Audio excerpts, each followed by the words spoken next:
Good morning guys, in front of me is TECNO Pova 5 Pro and let me show you how to clear browsing data.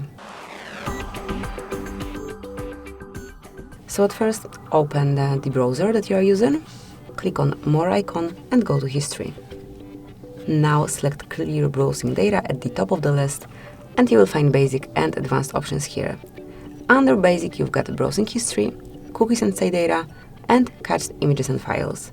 Then under Advanced you've got few more, and these are Saved Passwords, Autofill from Data, and Site Settings.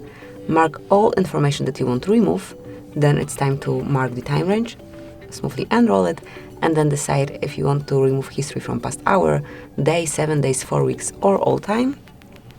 Let me pick all time to perform a full cleanup and select Clear Data, confirm. And that's it, that will be all.